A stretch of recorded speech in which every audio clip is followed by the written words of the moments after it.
रत्नागिरी से एक बेहद चौंकाने वाली खबर सामने आई है। एक ही आरोपी ने एक नहीं, दो नहीं बल्कि 3 हत्याएं की है और वो भी अलग अलग समय पर। पुलिस ने पहले एक युवती की हत्या के मामले में आरोपी को गिरफ्तार किया था, लेकिन जांच के दौरान उसने कुल 3 हत्याएं कबूल की है। ये हत्याएं उसके पिता के नाम पर रजिस्टर्ड साइली बार के आसपास ही हुई है। पुलिस जांच में सामने आया कि आरोपी ने 3 लोगों की हत्या की है। 27 अगस्त 2025 को आरोपी को गिरफ्तार किया गया था और तभी से पुलिस ने जब गहराई से पूछताछ की तो 3 हत्याओं का राज खुल गया। इस खुलासे के बाद रत्नागिरी के स्थानीय लोग दहशत में हैं। सवाल यह भी उठता है कि एक ही स्थान पर 3 हत्याएं कैसी हुई और किसी को भनक तक क्यों नहीं लगी। रत्नागिरी शहर पोलीस स्टेशन येथे मिसिंग 21/8/2025 रोजी भक्ती मयेकर नावाची तरुणी 26 वर्षीय तरुणी ही मिसिंग होती अशी तक्रार तिच्या भावाने दिलेली होती।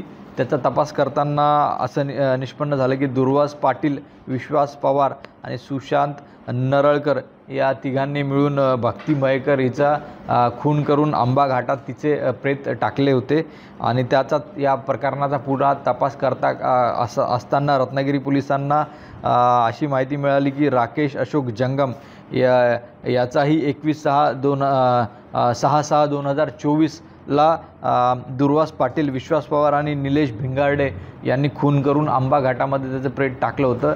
या प्रकरणाचा तपास करत असताना अशी माहिती मिळाली की सीताराम वीर 55 वर्ष राहणार कळझोंडी यांचा 29/4/2024 ला मारहाण करून खून करण्यात आला होता आणि ह्या तिन्ही प्रकरणाचा एकमेकाशी संबंध आहे अशी माहिती प्राथमिकरित्या पोलिसांच्या रत्नागिरी पोलिसांना मिळालेली आहे आणि त्यानुसार तीनही गुन्हे मर्डरचे दाखल आहेत। यात रत्नागिरी शहर पोलीस स्टेशनला भक्ती मयेकर यांच्या मर्डरचा तपास चालू आहे आणि 2 गुन्हे जे जयगड पोलीस स्टेशन येथे राकेश जंगम आणि सीताराम वीर यांच्या मर्डरचे गुन्हे दाखल झालेले आहे।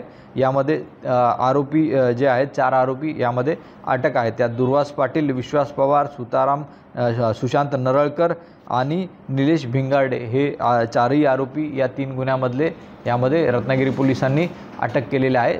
याचा तपास पोलीस करत आहेत।